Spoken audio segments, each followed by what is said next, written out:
Episode की शुरुआत stone Hashira ग्यूमे की ट्रेनिंग से होती है। ग्यूमे तांजीरो और जेनित्सु से कहता है कि हमारी बॉडी का सबसे इम्पोर्टेंट हिस्सा हमारी लोअर बॉडी है। अगर हमने हमारी लोअर बॉडी को मजबूत कर लिया तो हमारे अटैक और डिफेंस दोनों बहुत ज्यादा मजबूत हो जाएंगे। इसके बाद ग्यूमे उन्हें ट्रेनिंग के बारे में बताता है। ग्यूमे की ट्रेनिंग में सबसे पहले उन्हें एक झरने के नीचे खड़ा होना होता है, फिर 3 बड़ी लकड़ी के टुकड़ों को उठाना होता है और लास्ट में एक बड़े से पत्थर को एक जगह से दूसरी जगह ले जाना होता है। ग्यूमे की ट्रेनिंग इतनी ज्यादा कठिन होती है कि उसे सुनकर जेनित्सु बेहोश हो जाता है। इस पर ग्यूमे तांजीरो को उसे पानी में डालने को कहता है। पानी इतना ज्यादा ठंडा होता है कि पानी में डालते ही जेनित्सु को होश आ जाता है और वो ठंड की वजह से कांपने लग जाता है। जेनित्सु तुरंत ही पानी से बाहर आ जाता है और अभी भी उसे सर्दी लग रही होती है। हाय मर गया। वो अपने पीछे देखता है कि कुछ डीमन स्लेयर्स एक बड़े से पत्थर से चिपके हुए हैं। एक डीमन स्लेयर जेनित्सु से कहता है, ओए पत्थर गर्म है, तुम इससे आकर चिपक जाओ। ये सुनते ही जेनित्सु बिजली की रफ्तार के साथ जाता है और पत्थर से चिपक जाता है। पत्थर पानी के मुकाबले गर्म होता है, जिससे जेनित्सु को थोड़ी राहत मिलती है। वो सोचता है, ये तो मुझे एकदम मेरी माँ की याद दिला रहा है, जब मेरी माँ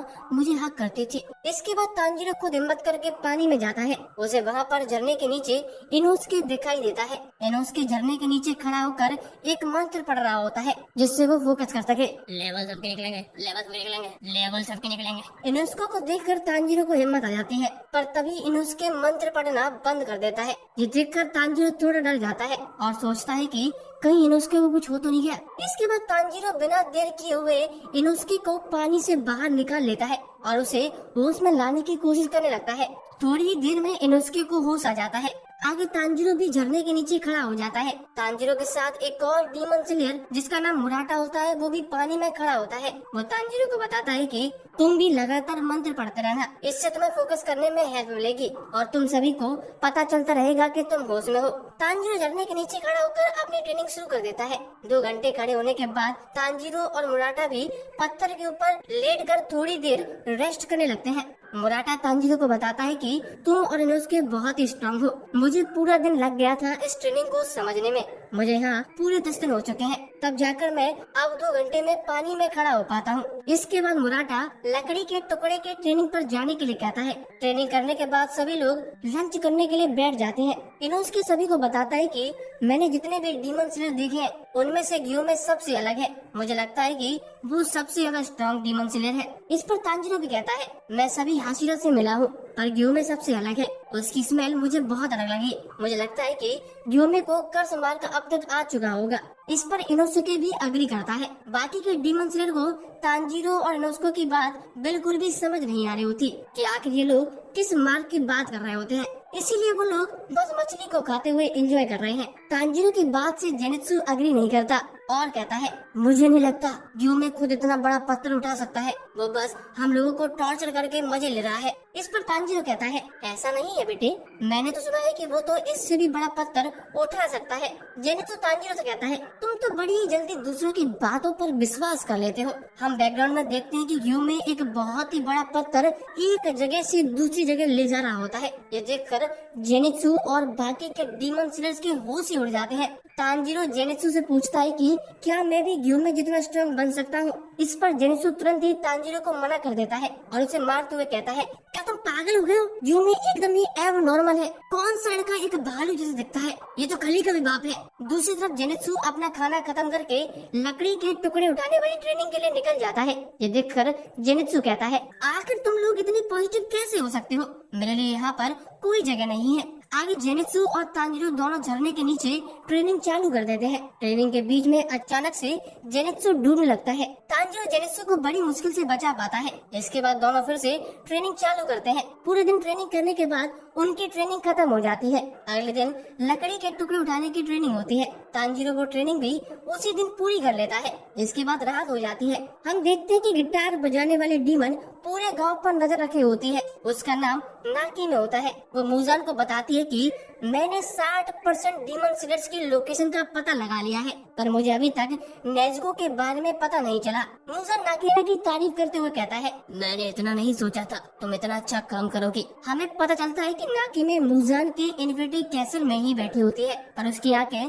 पूरे विलेज में इधर उधर घूमकर डीमन स्लेयर्स के बारे में पता कर रही होती है। मूजान कहता है कि अब बहुत जल्दी मैं नेज़ुको और ओबयाशिकी का पता लगा लूंगा। इसके बाद अगले दिन हम फिर से तांजीरो पर शिफ्ट होते हैं। तांजीरो बड़े से पत्थर को हिलाने की पूरी कोशिश कर रहा होता है, पर पत्थर हिलने का नाम नहीं लेता। पत्थर को हिलाने की कोशिश में तांजीरो का पैर फिसल जाता है और वो जमीन पर गिर जाता है। इसके बाद तांजीरो देखता है कि कुछ डीमन स्लेयर्स वहाँ से वापस जा रहे हैं। तांजीरो की पूछने पर वो डीमन स्लेयर्स बताते हैं कि हमसे इतनी कठिन ट्रेनिंग नहीं हो पा रही, इसीलिए हम वापस जा रहे हैं। तुम हमें माफ कर देना, पर हम केवल तुम्हें सपोर्ट ही कर पाएंगे, इससे ज्यादा हमसे कुछ हो नहीं पाएगा। ये सुनकर तांजीरो ने थैंक यू बोलते हुए कहता है कि हमें डीमन से लड़ने के लिए तुम्हारा सपोर्ट की जरूरत पड़ेगी। तुम्हारे बिना हम लोग बिना चिंता किए डीमन से नहीं लड़ सकते हैं। हम एक साथ मिलकर लड़ेंगे जिससे हम मूजान को हरा सके।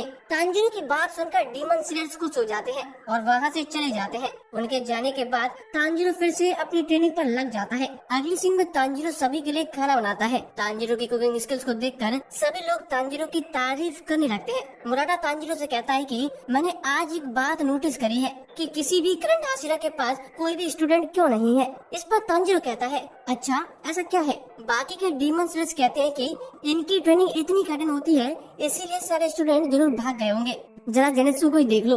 ग्योमे और खुद के बीच में पावर डिफरेंस का सोचकर इसका पूरा कॉन्फिडेंस टूट चुका है। हाशिरा इतनी कठिन ट्रेनिंग करते हैं कि जैसे ये तो बच्चों का खेल है। ये बात करते करते सभी लोग फिर से तांजीरो के खाने की तारीफ करने लगते हैं। इस पर तांजीरो भी कहता है कि आखिर मेरे पिता कोयले का काम करते थे, इसीलिए मुझे कुक करना बहुत अच्छे से आता है। तांजीरो सभी को राइस बॉल पका कर खिलाता है और लोग भी बड़े ही मजे के साथ खाने को एंजॉय करते हैं। सभी को खाना एंजॉय करते हुए देखकर तांजीरो को अपने घर की याद आ जाती है। खाना खाने के बाद तांजीरो फिर से ट्रेनिंग में लग जाता है। तांजीरो को पत्थर हिलाने की ट्रेनिंग करते हुए पूरे 6 दिन हो चुके होते हैं, पर तांजीरो अभी तक इसमें कामयाब नहीं होता है। तांजीरो सोचता है, मेरे पास बिल्कुल भी समय नहीं है, पर आखिर मैं क्या करूं? क्या मेरी मसल स्ट्रॉन्ग नहीं है या फिर मुझे कोई दूसरी ब्रीदिंग टेक्निक सीखनी होगी? तांजीरो ये सब सोच ही रहा होता है, तभी वहाँ पर गेन्या आ जाता है। गेन्या तांजीरो से कहता है कि मुझे लगता है कि तुम्हारा मार्ग और भी ज्यादा डार्क हो गया है। तांजीरो गेन्या को देखकर उससे पूछता है, क्या तुम अब ठीक हो?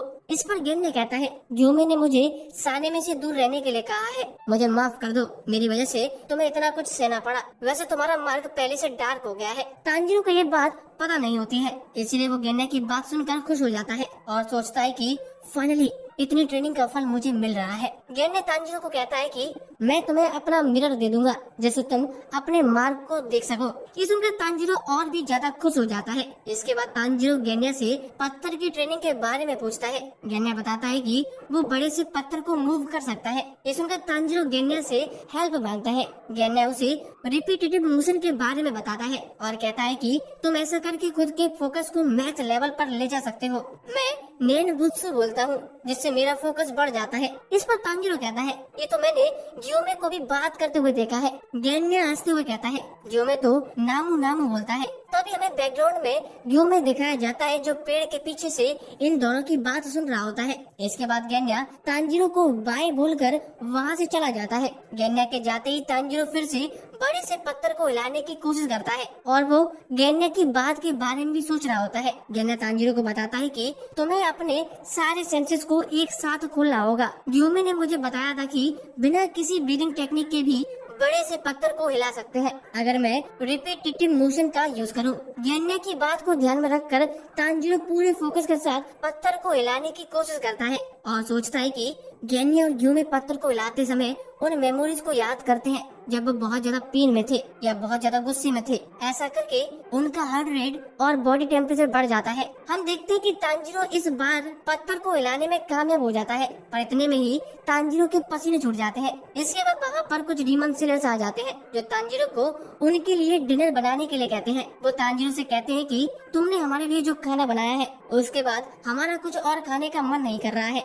अगली में तांजीरो उनके लिए डिनर बनाने लगता है। गेन्या भी तांजीरो की हेल्प के लिए आ जाता है। गिन्ने तांजिरो से पूछता है, क्या तुम रिपीटेटिव मोशन को यूज कर पाए? इस पर तांजिरो कहता है, इतनी जल्दी यूज कर पाना थोड़ा मुश्किल ही है। इस पर गिन्ने कहता है, तुम्हारा मार्ग डार्क हो रहा है, इसका मतलब तुम स्ट्रांग हो गए हो, तो तुम्हें पत्थर हिला देना चाहिए था। तांजिरो कहता है, तुम्हारे और ग्योमे के पास कोई कर्स मार्क नहीं है, पर तुम तो उसके बाद भी पत्थर को एक जगह से दूसरी जगह ले जा सकते हो। गिन्ने तांजिरो से पूछता है कि किस बात को सोचकर तुम बहुत ज्यादा गुस्से में आ जाते हो? इस पर तांजिरो कुछ सोचने लगता है और उदास हो जाता है। गिन्ने तांजिरो से माफी मांगता है और कहता है कि जरूर ये कुछ बहुत बुरा होगा।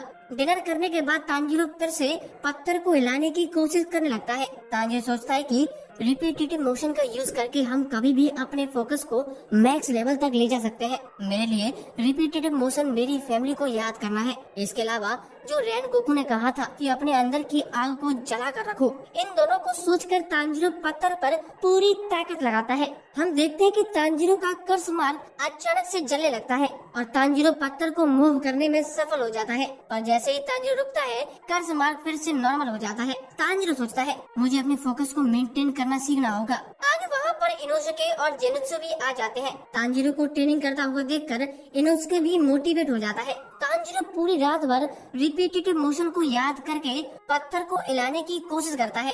फाइनली सुबह होते होते तांजिरो उसे मास्टर कर लेता है, जिसके बाद तांजिरो पत्थर को मूव करने में सफल हो जाता है।